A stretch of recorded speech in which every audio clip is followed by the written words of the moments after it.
Ahora con ustedes, Tiempo de Estudio Maná.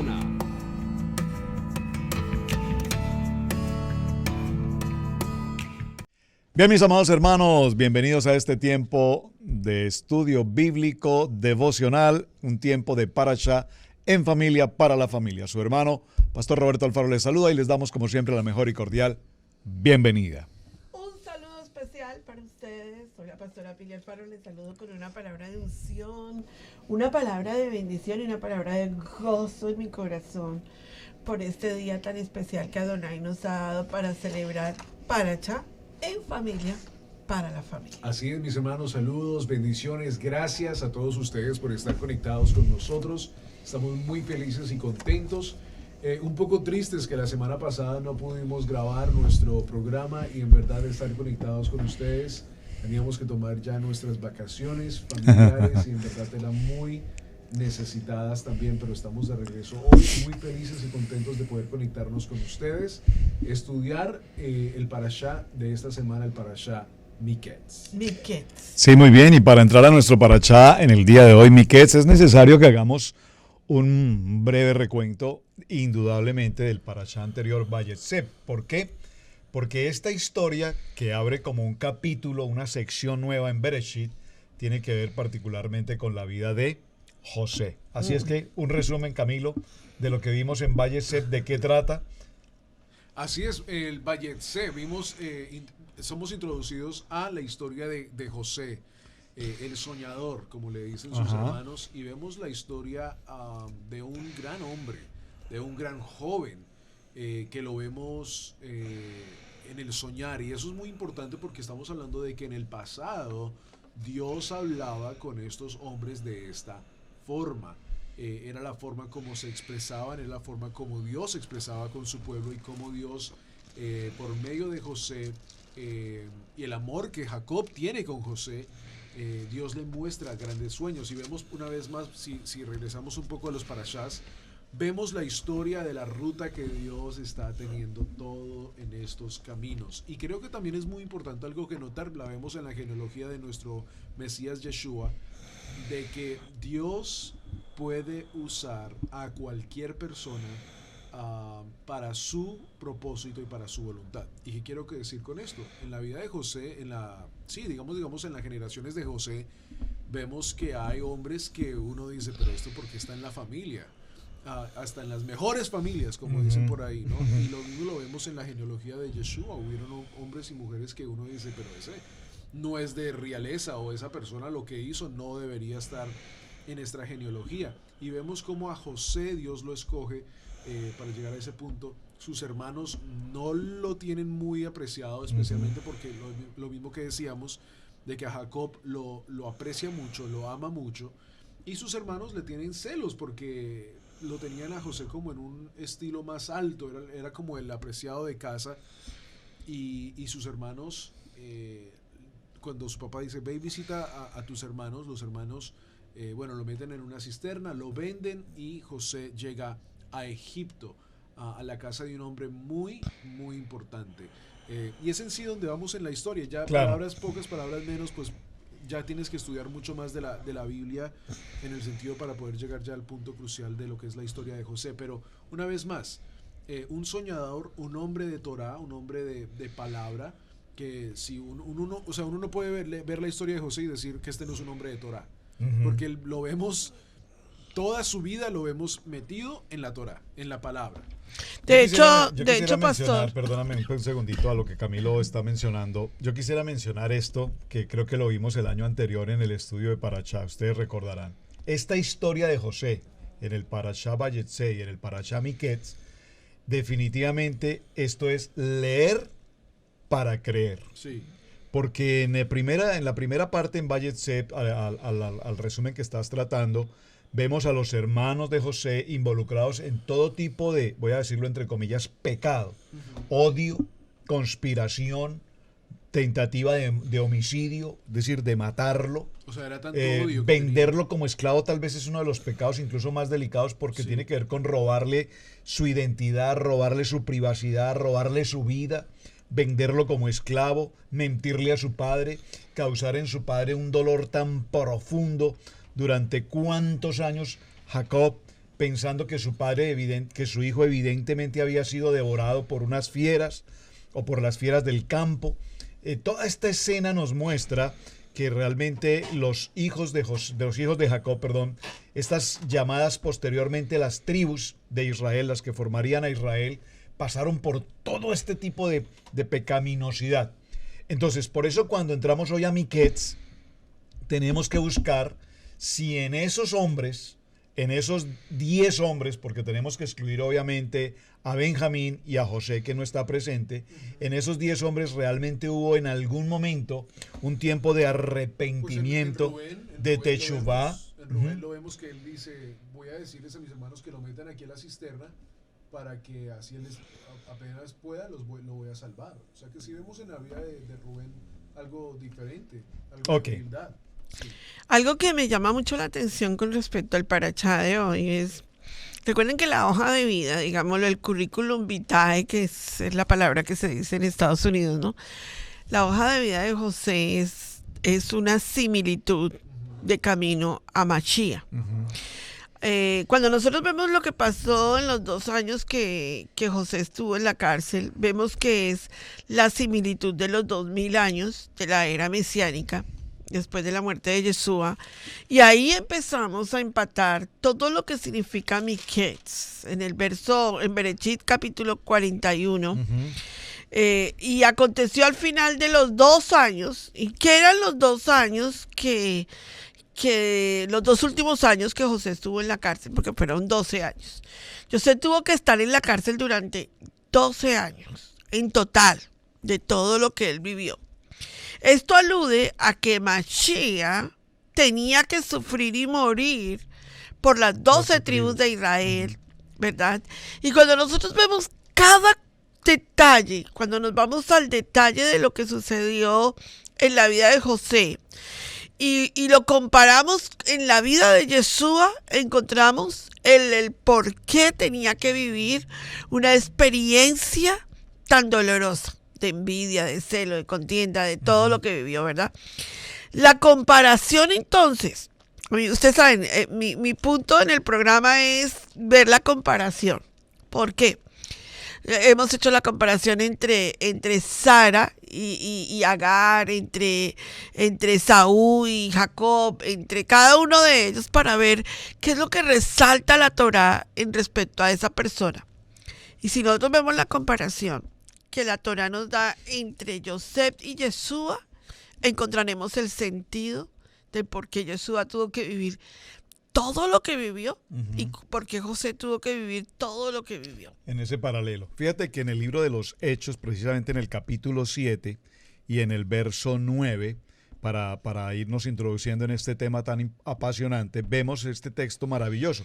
Estoy en el nuevo pacto, ¿de acuerdo? En el Brit Hadacha dice, repito, Hechos 7:9, dice, los patriarcas, y aquí estos patriarcas nos está hablando de las tribus, los hermanos de José, movidos por envidia, vendieron a José para Egipto, pero Dios estaba con él. Maravilloso. Y esa frase, yo le pido, amado hermano, vaya al libro de los Hechos. Recuerden que estamos en Berechit, pero vemos cómo en el libro de los Hechos nos hace esta narrativa y nos confirma esta palabra. Y subraye de manera especial, vendieron a José para Egipto.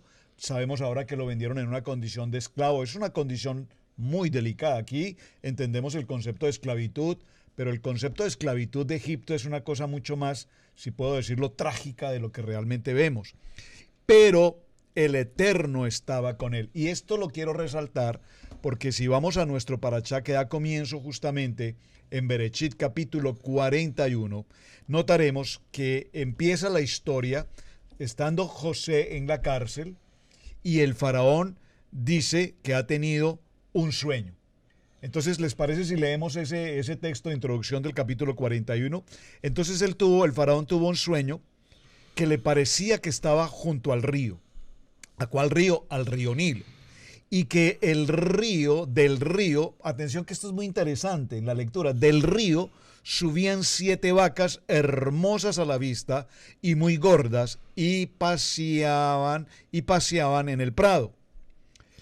y que tras ellas subían del río otras 7 vacas de feo aspecto, enjutas de carne, y se apararon cerca a las vacas hermosas a la orilla del río. Observen que aquí no dice en el texto si el faraón estaba soñando esto, en su sueño estaba en el río, a la orilla del río, fuera del río, pero lo que sí nos dice es, y es muy interesante porque de unas vacas, de un río salen vacas.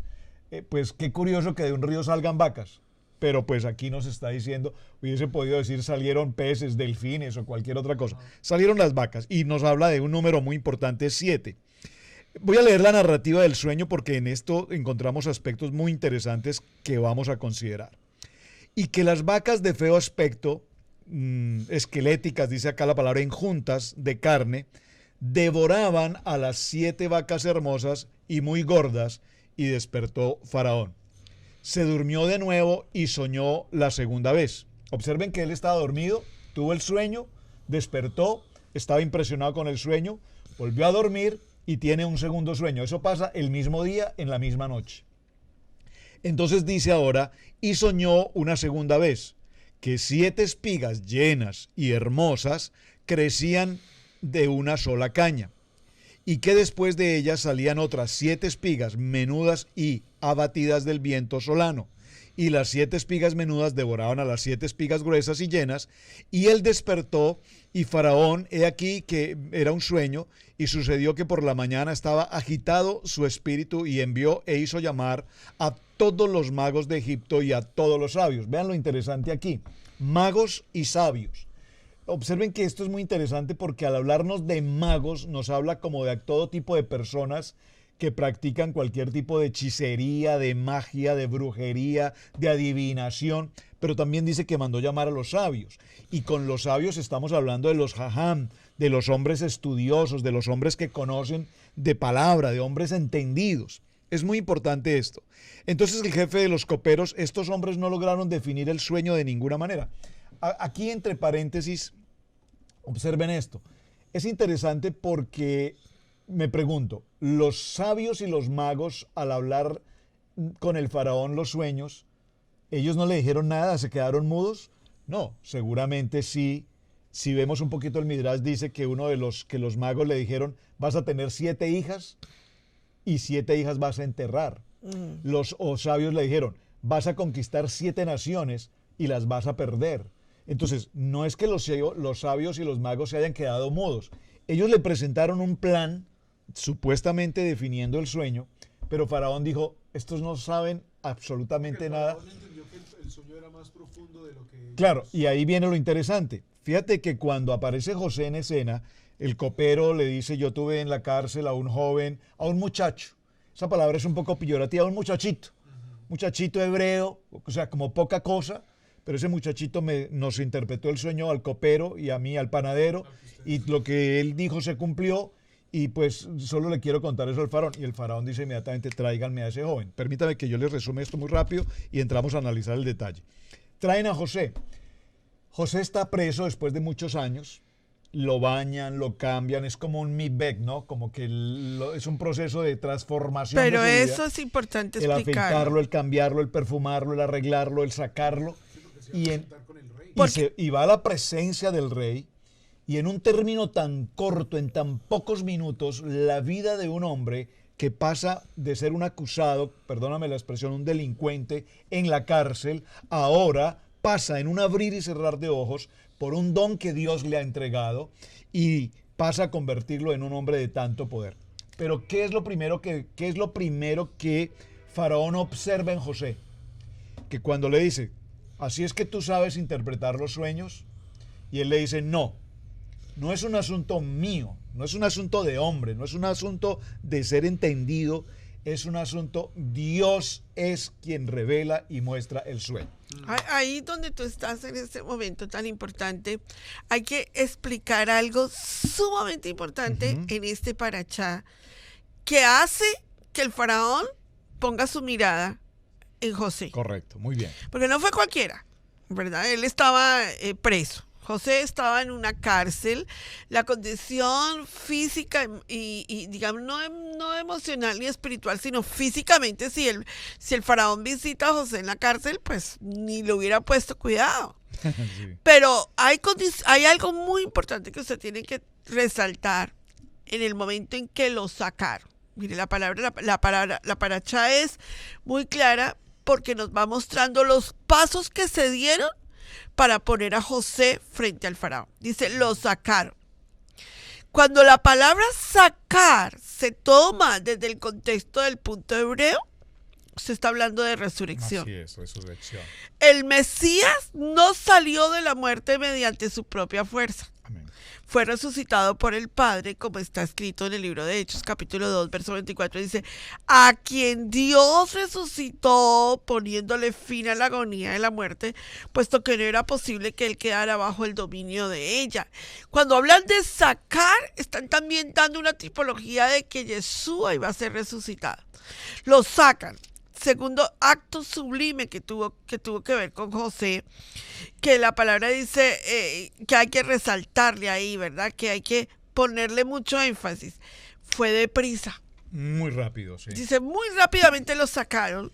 Y eso tiene que ver con la resurrección, algo que pasó sumamente rápido. En el libro de Zacarías, en el capítulo 3, verso 2, está escrito, ¿no es este un tizón arrebatado por el fuego? Está hablando de que la resurrección de Yeshua iba a ser rápida, iba a ser algo que la gente diría, pero ¿cómo? 3 días. Y en 3 días Yeshua resucitó. Ahora, algo que nosotros vemos que resalta la parachá con respecto a lo que sucedió con José en el verso 42:8, pastor, es que bueno, me adelanté para ti, porque no has llegado donde los hermanos.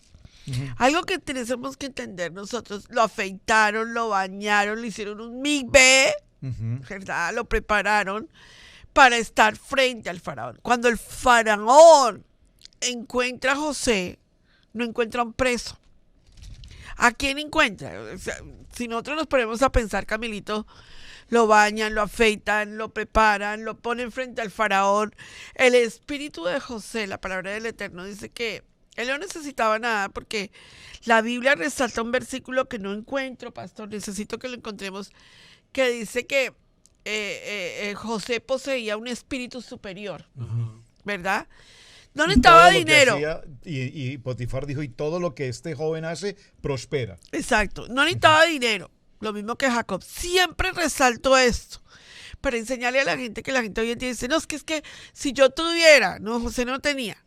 José estaba en la cárcel desprotegido financieramente en cuanto al mundo, pero protegido por Adonai. Y tuvo que aprender a hablar el idioma también, incluso, o sea, la cultura. En la cárcel prosperó. Déjame un pequeñito paréntesis ahí ahora que menciono esto, porque la pregunta es, ¿por qué pasó tanto tiempo José en la cárcel? Pero no era una cárcel, vamos a decir, una cárcel común de delincuentes comunes, sino que José estaba en la cárcel de los ministros del palacio. Sí. Hombres del palacio, hombres del ministros del rey, ministros de economía, ministros de estrategia militar, ministros de guerra, ministros de administración. Ellos que habían cometido alguna falta eran puestos en esta cárcel. A esa cárcel fue llevado José. ¿Qué es importante resaltar allí? José durante ese tiempo y esa permanencia en esa cárcel se rodeó de este tipo de personas. Entre ellos está el copero y el panadero. Pero ¿qué aprendió José rodeado de estas personas? Aprendió disciplina, aprendió protocolo, aprendió estrategia de reino, aprendió cómo dirigirse al faraón, cómo tratar a la gente en una corte de este tipo, digamos, de monárquico, si puedo usar esa palabra, de tal manera que Gansú le tapó. A mí me encanta esa frase. ¿Por qué? Porque todo ayuda para bien. Berechit 39:2. Usted tiene que marcar esa cita. Yo creo que citas que a mí me encanta restaurar, no restaurar, sino resaltar. Resaltar. Thank you, pastor. Mas Yahweh estaba con José y fue varón próspero y estaba en la casa de su amo el egipcio. ¿Sabe? Cuando nosotros llegamos a este nivel y vamos ahora a ver el sueño del faraón, y la estrategia con la que José se preparó frente al faraón y luego desarrolló. Ayer Camilito me colocó un video que me dejó impactada. Yo quiero que comparta esa parte. ¿Cómo hizo José para los graneros? ¿Cómo fue que fue esa estrategia? ¿Por qué nosotros podemos encontrar toda una cantidad de cultura dentro del pueblo egipcio que es hebrea?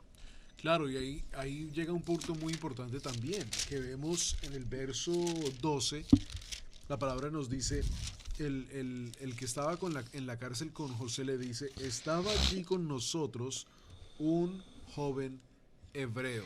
Es cuando ya comenzamos a ver la parte hebraica Claro. En la vida de José, porque hasta el momento no se había usado esos términos. Correcto. Y es hasta el momento donde José... Ahora, algo muy importante también aquí es que en este tiempo no es que hubieran tantos esclavos en Egipto.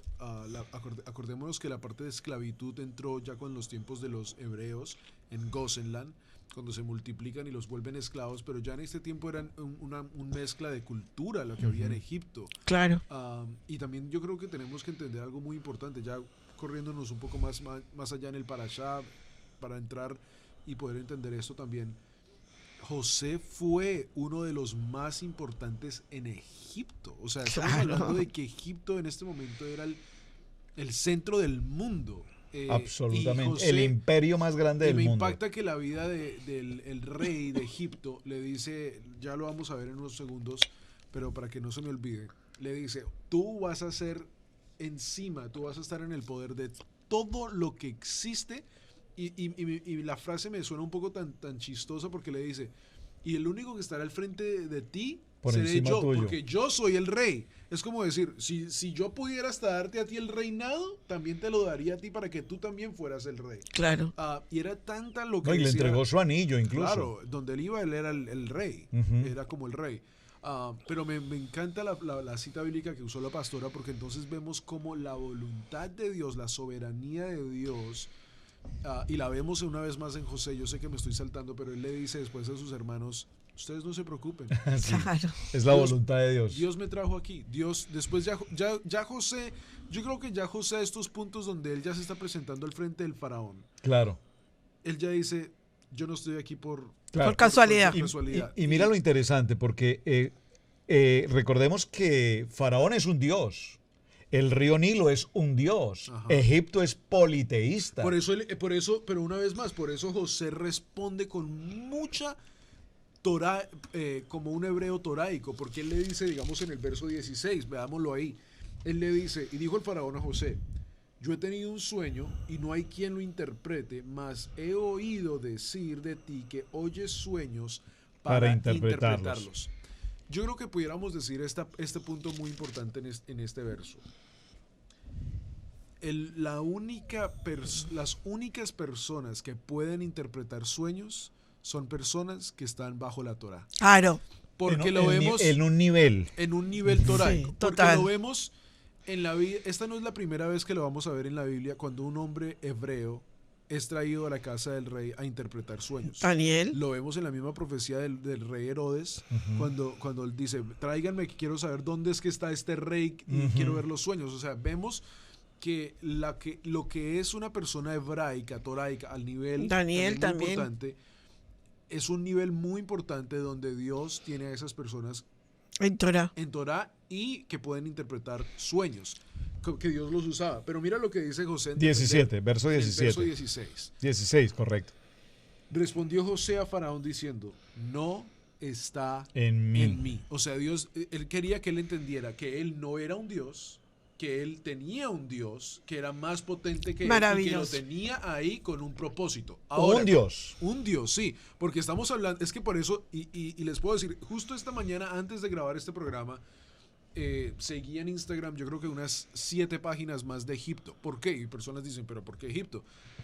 Porque es que nuestra historia hebraica también está en Egipto. Claro que sí. Y en Egipto se han encontrado partes hebraicas. Estamos hablando de que Claro. no solo... Para poder entender más del contexto cultural de donde está José, tenemos que estudiar Egipto. Y tenemos De que hecho, estudiar cómo es que estos egipcios se portaban. De hecho, Yeshua cuando nació y Herodes lo estaba persiguiendo, era profeta. Miriam y José tuvieron que llevársela ¿a quién? A Yeshua. ¿A Yeshua para dónde? Para Egipto. Porque la profecía decía, irá a Egipto. Claro. Ahora, y lo mismo lo vemos en la vida de José, por eso hay una conexión tan grande entre José. Yeshua y José son una tipología. Grandísima. Entonces, si nosotros estudiamos la cultura egipcia, como dice el pastor, lo que José le quería decir a este faraón, a este Dios, como lo dice el pastor, era: yo, esto no está en mí. Sí, yo puedo interpretar sueños, pero yo quiero que tú entiendas que mayor es el que está en mí que el que está en este lugar y que está al frente de estos dioses. Maravilloso. Esa honra.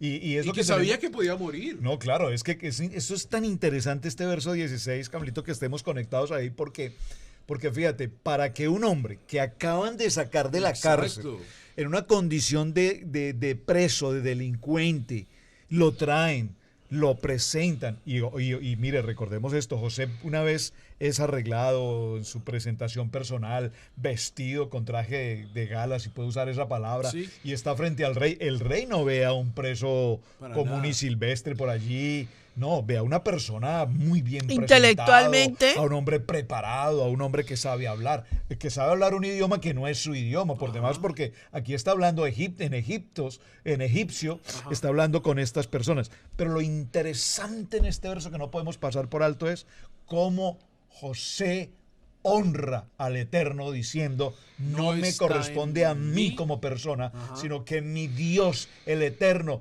Hashem, es quien va a interpretar el sueño. Eso fue lo primero que el faraón quedó impresionado. Claro. De la misma manera, cuando a Yeshua, a mí me gusta ver el personaje y llevarlo a Yeshua. Amén. Para ver la exaltación de Yeshua.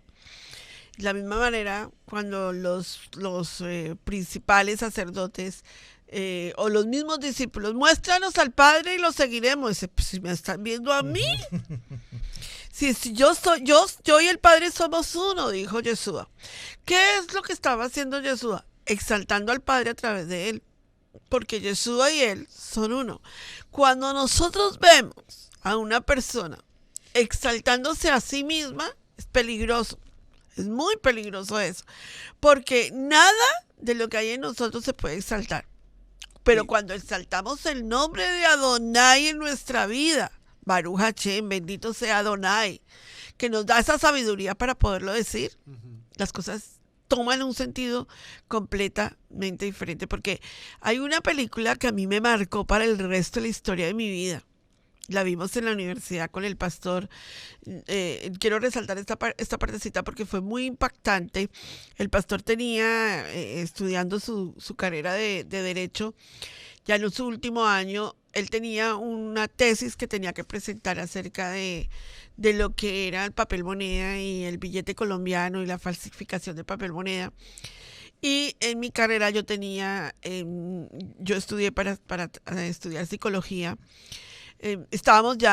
Yo estaba para mi especialización, el pastor estaba para su carrera, y algo que me resaltó fue que vimos una película que se llamaba El abogado del diablo.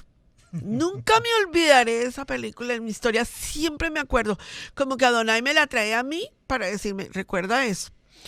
Y recuerdo que en la película, el abogado del diablo decía siempre que el mayor problema del ser humano es la vanidad. El exponerse, el que lo vean, el que lo glorifiquen al ser humano. Era parte de Egipto, ¿no? El ego, ¿no? Que el ego, sí. Que yo sea el que brille, y que no sea Adonai el que brille.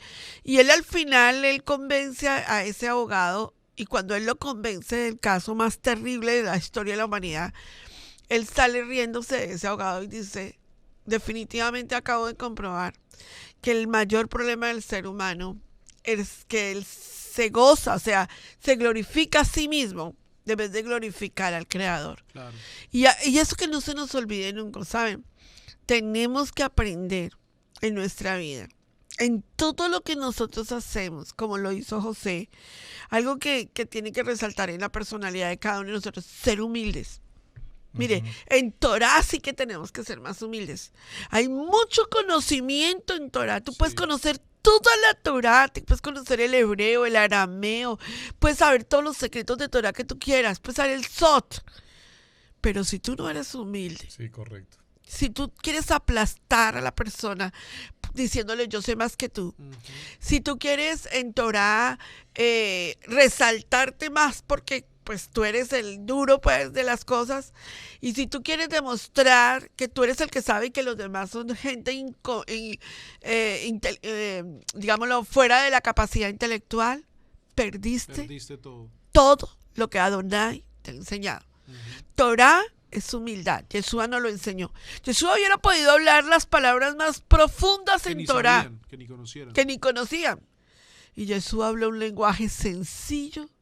Estuvo con el pobre, con el leproso, con la viuda, con el adolorido, con el duro de Torá, ¿verdad? Acuérdense cuando viene ay, se me fue el que dijo, he aquí un verdadero israelita. Se me fue. Ahí usted me colocará el dato. Y dice, y estuvo con él, estuvo con los sacerdotes, estuvo con los principales de Torá. Bueno, acuérdate que, sí, no. Pero lo más hermoso de Torá es que Yeshua nos demostró que el ser humilde, la humildad no es pobreza. No. Acuérdense que la pobreza es una maldición y la humildad es una posición. Exacto. Lo más hermoso de Torá, mis amados hermanos, es ver la posición de José frente al faraón. Es ver la posición de José frente a sus hermanos, humilde. Claro, porque José hubiera podido llegar a esta posición donde está en este momento y hacer todo lo posible para destruir a su Claro. una venganza grande. Sí. Y vemos a un hombre que verdaderamente vive lo que dice ser, como dice la Claro. pastora, y cómo él quiere adorar a Hashem. Vamos a tomar un promo y regresamos a la enseñanza del día de hoy. Maravilloso. En el estudio bíblico devocional, acompáñanos en la enseñanza de hoy.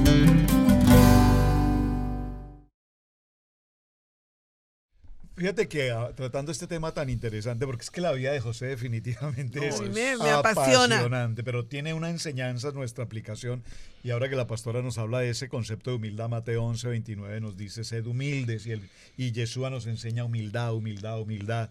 Yo compartí en estos días con un hermano de Honduras, que lo saludo, al hermano Jair, a propósito, y compartíamos esto.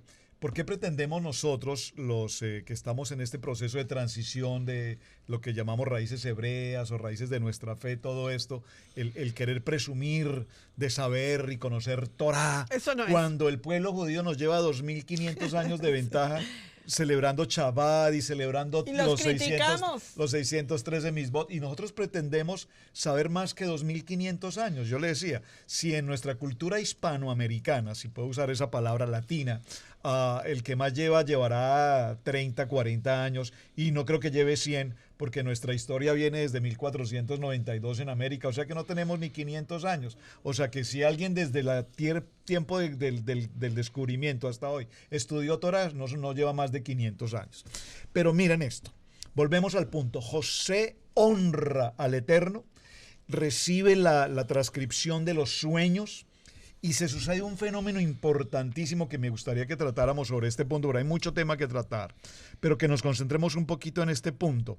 Dice en el verso 32, el suceder el sueño a Faraón dos veces significa que la cosa es firme para el Eterno y que el Eterno se apresura a hacerla. Observen, Dios es el que te está hablando, Faraón, es Dios el que te está mostrando. En el verso 28 dice, esto es lo que respondió a Faraón. Lo que Dios va a hacer, lo ha mostrado a Faraón. Dios es el que te está hablando. Vemos lo mismo, lo vamos a ver un poco más adelante en la historia, pero vemos aquí, como lo decía yo al principio, la soberanía de Dios. ¿Por qué? Porque en el futuro vamos a ver cómo Dios endurece el corazón del Faraón. Claro. Para su gloria. Sí. Mientras está llevando a otro hombre por otro camino, por otra visión, lo está llevando a que hable con el Faraón, para que el Faraón deje ir al pueblo, pero Dios está endureciendo el corazón del Faraón. O sea, vemos la soberanía de Dios, de que Dios, por sueños, se está revelando al Faraón. Por propósitos y su voluntad, tiene a José en la cárcel, pero por el mismo sueño lo va a sacar a José de esa cárcel para que él testifique su nombre en los palacios de estos dioses que ellos adoraban, para que Dios sea exaltado en su majestad y en su soberanía. Y José le dice, el sueño que tú estás teniendo es de Dios. Y Dios, cuando te lo da 2 veces, te está diciendo que lo va a hacer. Y mira lo interesante, porque José tuvo 2 sueños. Ahora el faraón tiene 2 sueños. Ajá. Es interesante. Y mira, vamos al verso 33. Porque aquí en el verso 33 hay una escena que definitivamente, repito, si no la leemos, no la podríamos creer. Observen el verso 33. ¿Qué hace José? Le da una interpretación del sueño, es de parte de Dios el que está hablando. El sueño dice esto, nos va a hablar de abundancia, nos va a hablar de pobreza, exactamente le explica. Pero en el verso 33 dice, ahora José dice, por tanto, provéase ahora Faraón de un varón prudente y sabio, y póngalo sobre la tierra de Egipto. Hágase esto, Faraón, y ponga gobernadores sobre el país, y que den 1/5 de la tierra de Egipto en los 7 años de abundancia, y junten toda la provisión de estos buenos años que vienen, y recojan el trigo bajo la mano de Faraón para mantenimiento de las ciudades, y guárdenlo.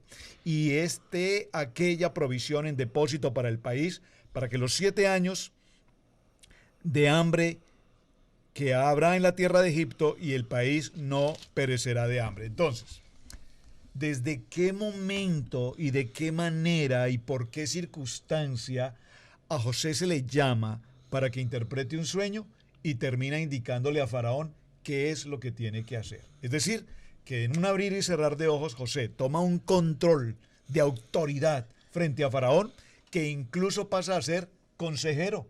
Ahora no es simplemente un intérprete de sueños, ahora es un consejero y le dice qué tiene que hacer. La pregunta es, ¿con qué atrevimiento José, con qué atrevimiento en el sentido espiritual? Porque acuérdate que el hombre espiritual es atrevido en el sentido de que dice la palabra, toma, el hombre espiritual toma poder. Arrebata, dice. ¿Y de qué momento José pasa no solamente a ser un intérprete de sueños, sino a ser un consejero del rey e indicarle lo que tiene que hacer? Pero ¿en qué momento el faraón permite que José le diga lo que tiene que hacer? Lo único que le faltó decir en este texto es, Faraón, su majestad, usted tiene que nombrar a un hombre sabio, inteligente, preparado, que se llame José. Fue lo que le faltó. Claro. Y el faraón inmediatamente dice, ¿quién más sabio que este hombre en el que el Espíritu de Dios está en él? Ajá. Algo que me resalta en esa manera de verlo es la capacidad de preparación de una persona frente a lo que es un desafío. Si nosotros no preparamos a nuestros hijos para enfrentarse a los momentos donde tienen la oportunidad para salir adelante, jamás van a poder tener la oportunidad. O sea, ¿qué quiero decir con esto? Cada día de nuestra vida, nuestros hijos se enfrentan a desafíos. Y ellos pueden ser el José de un presidente, el José de un asesor, el José de algo grande y poderoso. Pero si no los preparamos, ¿tú crees que José se paró allí y dijo, déjeme pensar? El copero podría ser el mejor. No, él vino con una estrategia económica, era un economista, un estadista, un hombre que sabía lo que... Exacto. Yo algo que resalto, los premios Nobel de en este momento se los está ganando Israel. Los israelitas están ganando los premios Nobel de todo ahora en este momento. Pero tú pregúntate por qué. ¿Qué es lo que está pasando con este pueblo que está empoderándose de esta manera? Pues nada más y nada menos que estudian. Número 2, están en la yeshiva de día y de noche aprendiendo Torah. O sea, la revelación no viene porque sean los hombres más inteligentes, no, sino porque la sabiduría viene de Torah. El temor al Eterno es el principio de la sabiduría. Claro, entonces yo en este momento, por ejemplo, déjenme compartirles algo. No me estoy saliendo del tema, estoy compartiéndolo. Camilo, por ejemplo, me encanta la posición de Camilo cuando él me dice, mira, mi jefe en el trabajo, él sabe que si yo estoy en el turno que me toca, él sabe que yo voy a rendir lo que él necesita. Y él cuando él dice, Camilo está de turno, yo estoy tranquilo. ¿Por qué? Porque Camilo se ha empoderado de tal manera que ha ganado la confianza de su jefe en lo que se necesita en su trabajo. Eso es empoderamiento.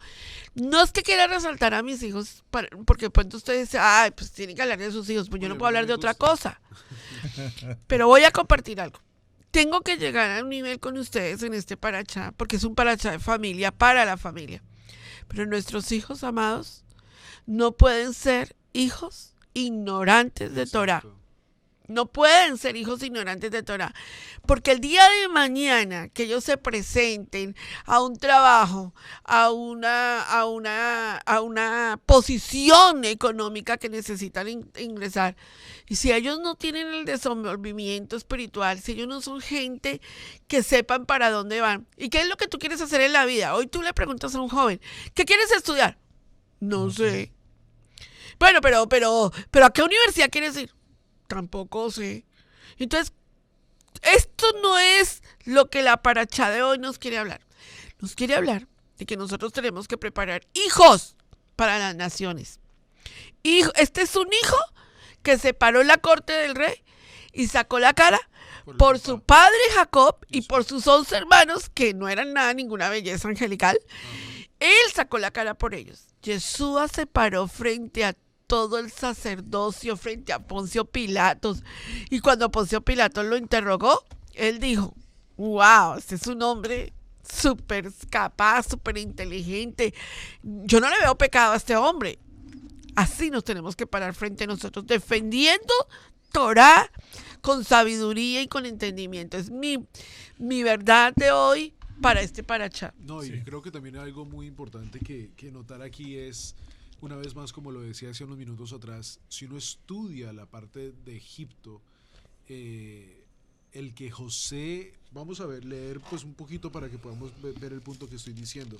Y dijo el faraón a José, pues que Dios te ha hecho saber todo esto, no hay entendido ni sabio como tú. Imagínate, wow. En todo Egipto no hay nadie como tú. Tú estarás sobre mi casa y por tu palabra se gobernará todo mi pueblo. Wow.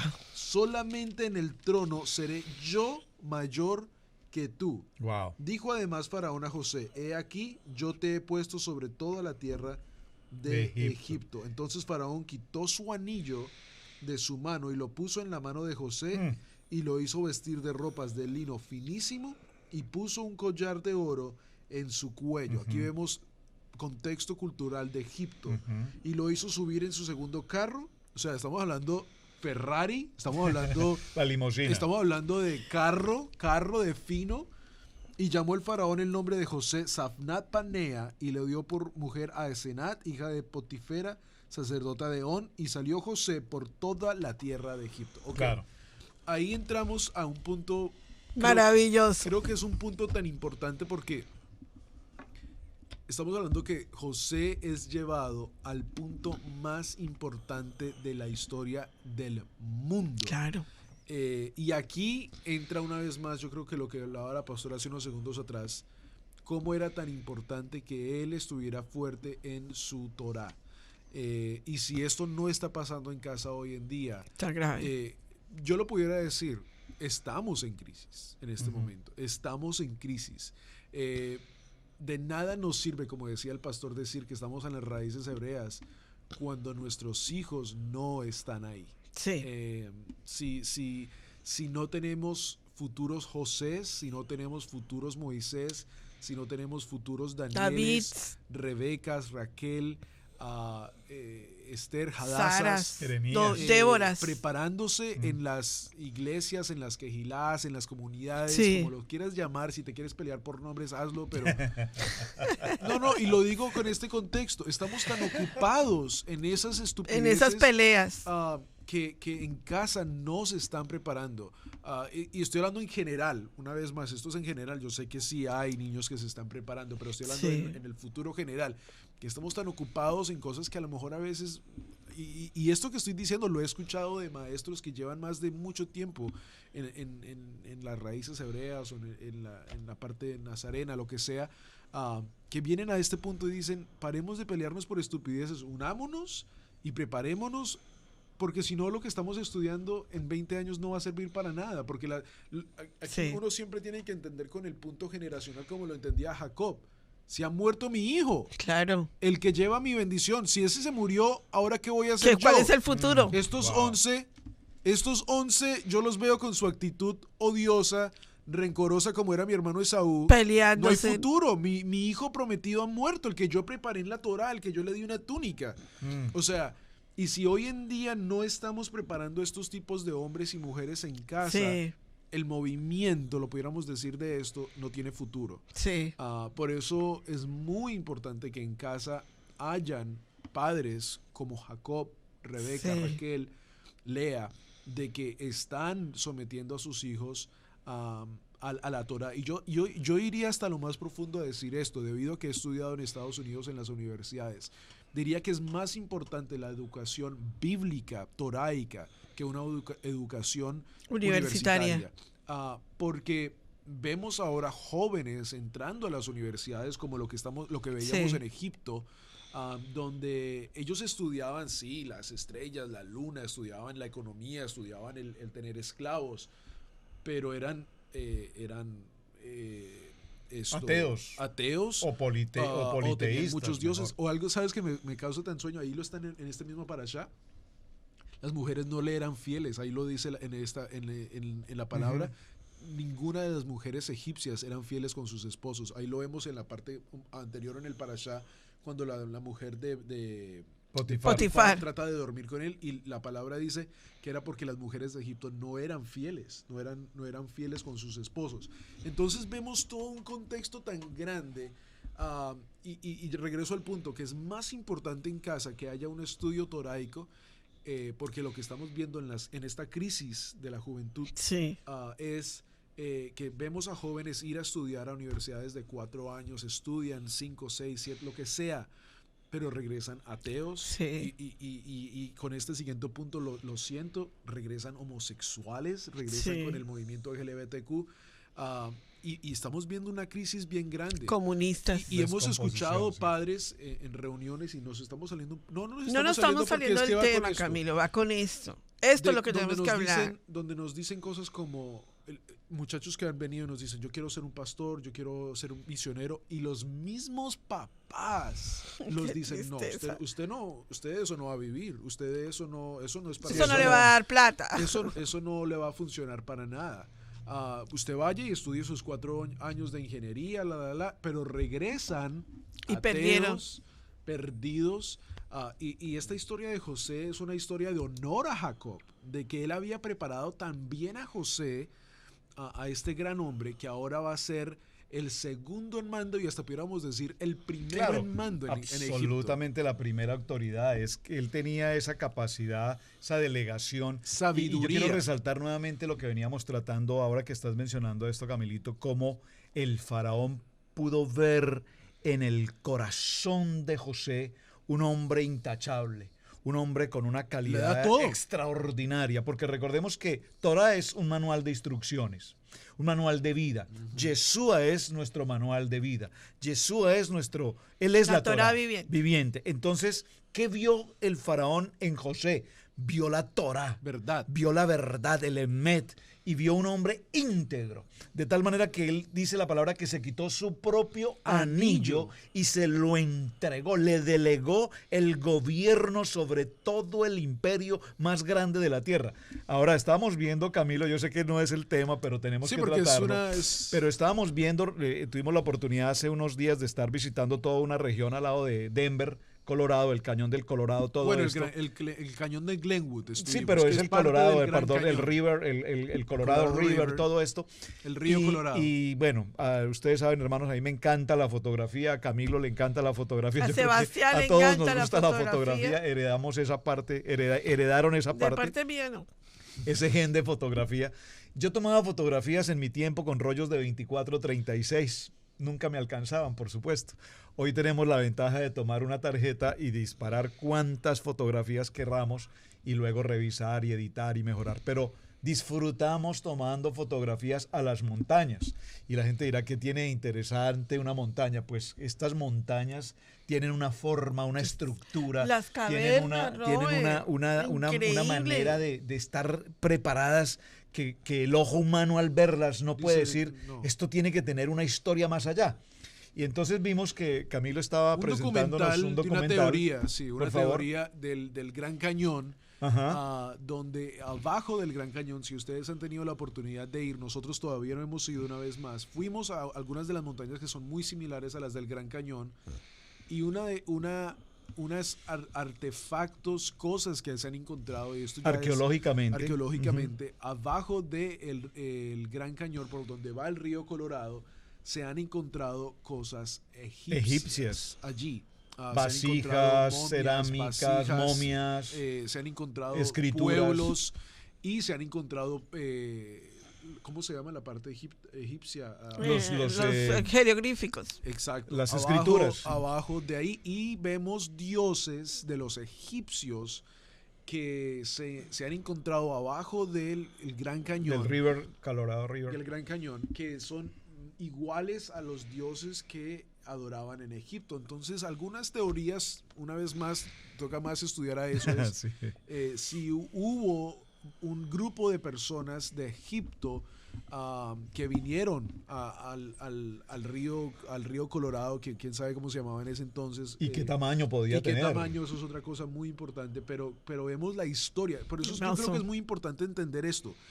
Egipto no es el Egipto que vemos. Claro, no. Exactamente. O sea, no es el Egipto de hoy, porque es que estamos hablando de que Egipto era un imperio. Era un imperio como Roma, como Grecia. Egipto en sí, en la parte arqueológica histórica, tiene su propio mundo, su propia historia. Tanto que hasta el día de hoy todavía no han podido ni entender mucho más de las pirámides, cómo las pirámides las construyeron. Bueno, José, un hombre hebreo, formó parte de esa historia. Y fíjate, Camilito, que en el documental que nos estabas mostrando, perdón, disculpe, es que es tan apasionante esto y el tiempo se nos acorta, pero queremos dejarles esta semilla en sus corazones. Ese documental yo creo que valdría la pena que lo publiques. Está en inglés, pero bueno, eso no es inconveniente para entenderlo. Se han encontrado dentro de todos los estudios, las rocas, las pictografías y todo, se ha encontrado el nombre de José. Ajá. ¿Cuál nombre de José? El nombre de Egipto. Yo quiero detenerme un momento aquí. El nombre de Safnat Paneah. Ahora, ese nombre, y yo tengo aquí un libro que estudié esta mañana desde las 4 de la mañana y no me voy a permitir pasar por alto la lectura de esto. Dice, Safnat Paneah significa aquel que explicó lo oculto. Ajá. La palabra Paneah no tiene paralelo en las escrituras. Si ese es un nombre egipcio, no lo entendemos. Si es una traducción de su nombre al hebreo, entonces no conocemos el nombre egipcio de José. Es posible que el faraón preguntara a José cuál sería su nombre respetable en su propia lengua o alguno que estuviera familiarizado con la lengua de Canaán, pues estaba cerca de Egipto. Así vemos que la hija de Faraón también dio a Moshe un nombre hebreo, que fue tomado de las aguas. Lo llamó Moshe, un nombre hebreo sacado de las aguas. Si bien es importante entender que el nombre de Safnat Paneah, aquel que explica lo oculto, deja sin explicarnos dos cuestiones básicas que sí encaran a los demás comentaristas, y es que el término hebreo se sugiere era una traducción de la Torá de su nombre egipcio, y este nombre egipcio nos muestra que José era reconocido como un intérprete de lo sobrenatural, de lo más allá, a través de Dios. Entonces, el nombre que fue otorgado por el faraón a José era un nombre que el mismo faraón sabía que le correspondía única y exclusivamente a un hombre que tuviese, como dice en el texto, en este capítulo que estamos estudiando, el capítulo 41, que tiene el Rúa de Dios. ¿Un espíritu? El espíritu de Dios. Un espíritu superior. Exacto. Un espíritu superior. Dos cosas que en las cuales podemos terminar este parachá, esta conclusión del parachá de hoy. ¿Vamos a colocar conclusiones? Sí. Bueno, conclusiones. Conclusiones del Parachá en familia. Conclusiones. Bueno, si no podemos faltar esta partecita importante. Los hermanos de José en su primera venida no lo reconocieron. Ajá. No entendieron el papel de José.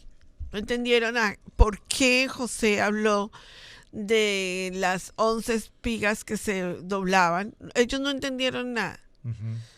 Lo mismo pasó cuando Yeshua. Ajá. Judá no entendió cuando Yeshua vino. No lo reconoció, no lo entendió. No entendió absolutamente nada del papel del Mashiach. Pero cuando nosotros vemos el capítulo 43, nosotros vemos que las 11 espigas llegan a José, porque José es la 12. Allí se completan las 12 espigas, que son las 12 tribus de Israel. Y cuando nosotros vemos el capítulo 43, entendemos que ahí es donde José se revela a sus hermanos. Yeshua en su segunda venida va a ser reconocido por Judá. Lo van a reconocer. Así que no te preocupes tanto si Judá en este momento no reconoce a Yeshua. Lo va a reconocer. Porque en la profecía bíblica nos da claridad de que en la primera venida Yeshua no fue reconocido, José no fue reconocido por sus hermanos, pero en su segunda venida José se revela a sus hermanos y en su segunda venida Yeshua se revela a Judá. Y Judá dice que todo, dice la palabra en Santiago, todo ojo lo verá y toda lengua confesará que Yeshua HaMashiach es el Adonai, el Ejad Amén. de Israel. Tengo que decir esto en un minuto, porque Dígalo. esto que acaba de decir Pastora está tremendo y se me revela esta palabra. Miren, en el sueño de José, cuando las espigas se doblan y todo lo demás, se empieza a cumplir ahora, porque el mismo José no entendía. El mismo José no entendía Él lo que solo estaba vino a pasando. contarle a sus Pero hermanos. observen que ¿en cuántas ocasiones se postran ellos frente a José? En dos Dos. ocasiones. La primera vez, los 10, porque Benjamín no vino. No vivía. No vino porque es el hijo que ama a Jacob. Dijo, "Esto Y me lo matan no otra puedo vez". correr riesgo. Pero Jacob le dice, vayan ustedes, pero no lleven a Benjamín porque no quiero que me le pase nada. Sí. O sea, a ustedes les puede pasar cualquier cosa. pero a este no. Esa bendita historia que ustedes me contaron no me la van a contar otra vez. A ustedes les puede pasar lo que sea, pero a mi hijo me lo cuidan porque es el hijo de Raquel. El hermano de José. El segundo de Raquel. Ahora, número 1. Número 2. En la segunda ocasión, cuando regresan, ahora vienen con Benjamín. Pero cuando vienen con Benjamín, ahora se postran los 11 frente a José y se cumple el sueño. Claro. En la segunda ocasión. Y solamente para decir esto, cuando todo este proceso se da y él les dice, ustedes son espías, esta condición de espías es una acusación de José hacia ellos muy delicada, porque ser espías en ese tiempo y hoy es una condición sí. peligrosísima. Tiene incluso pena de muerte. Ahora, pero él les dice algo que solo quiero cerrar acá y no vamos a poder avanzar más. Dice que los va a dejar presos por 3 días y toda esta historia. Y en el verso 18 del capítulo 42, perdónenme que yo cierre con esto y los dejo allí en el tema, al tercer día les dijo José, haced esto y vivid. Yo temo al Eterno. ¿Qué les quiso decir José aquí a sus hermanos? El Dios que ustedes aman, el Dios al que ustedes adoran es mi Dios. Yo temo al Eterno, Hashem. Y ellos todavía, como dicen en algunas partes, no les cayó la peseta. No les cae el 20, no les cae el 5. Ellos dicen, no les cae la peseta. ellos solo están pensando, ¿nos puede dar trigo o no? Pero claro, algo interesante acá, porque vemos la película de José, hermanos, yo les recomiendo, vean la película. Yo la José he es visto maravillosa. miles de veces. Pero hay algo Y interesante, me obviamente. gusta más la que aparece en el canal de Disney, la de José en Egipto. Me encanta ver esa. Pero miren lo interesante, hay que tener presente algo. Cuando José habla con sus hermanos, él no les habla en hebreo, les habla en egipcio. El lenguaje de esa región. Les habla en egipcio. Sí. Por eso ellos nunca lo reconocen, ni físicamente ni por el lenguaje. No, porque él Pero está- se utiliza un intérprete. Un intérprete es el que está trabajando aquí. Hasta que el finalmente, traductor. hasta que finalmente llega un momento en el que José, pues es que la emoción de José es muy grande, o sea, ese Pero, encuentro. y Sí, algo que notar, uy, es que se nos van los Uy, minutos. sí. Pero bueno, no importa que se vaya el tiempo. Ok, amén. Vea, Camilo, óigalo.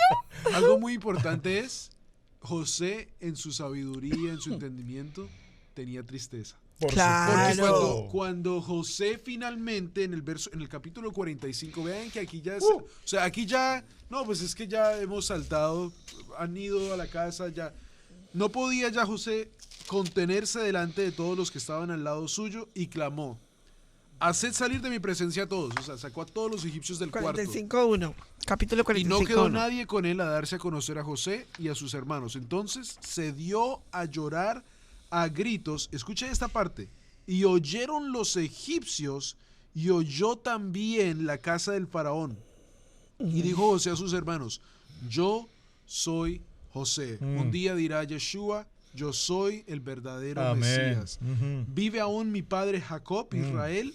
Y sus hermanos no pudieron responderle porque estaban turbados delante de él. Qué interesante. Qué miedo tan grande. Uy, a este que tratamos de matar ahora es el rey de Egipto. Entonces dijo José a sus hermanos: acercaos ahora a mí. Y ellos se acercaron y él dijo: yo soy José vuestro hermano, el que vendiste para Egipto. Ahí entra la cita bíblica, el video que les envié ayer, Isaías 53. Sí, hermoso Yo el soy video. Mesías, el que ustedes mataron, el que ustedes Crucificaron. mutilaron y crucificaron. Ahora pues, no.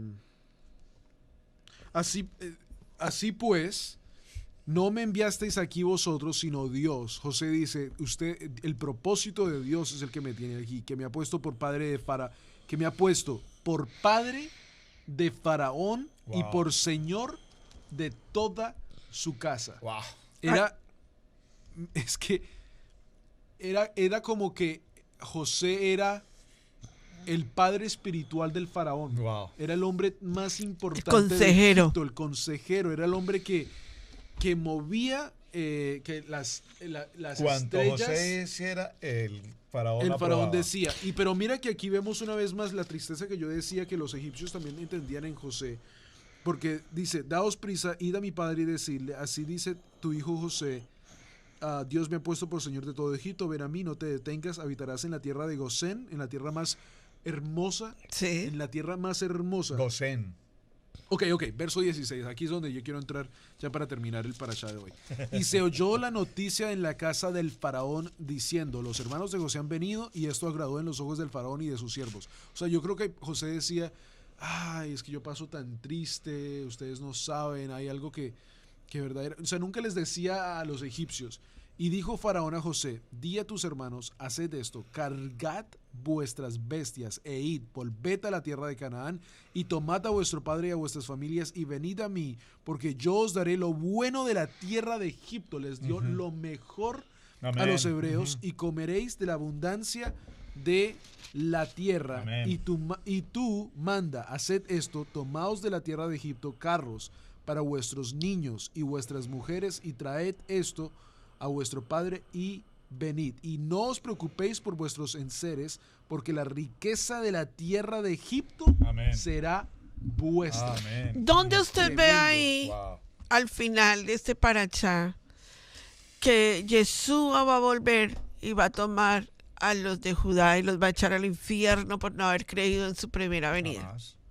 Sí, es muy... Yo creo que es Medítelo. muy importante. esa Hagamos parte. una auditoría. Hágale una auditoría a eso, porque Yeshua no viene a tomar Bueno. a los de Judá y echarlos al infierno. Sí, tremendo, muy tremendo. Viene para que ellos le reconozcan y ellos Por le eso- servirán. Por eso te mencioné hace un momento. Cuando en la segunda ocasión vienen los 11 hermanos, ahora se reúnen los 12 y está el equipo completo. Así va a ser. Israel. Muy Israel bien. unida va a servir para los propósitos de Adonai. Amén. No los condene más, por favor.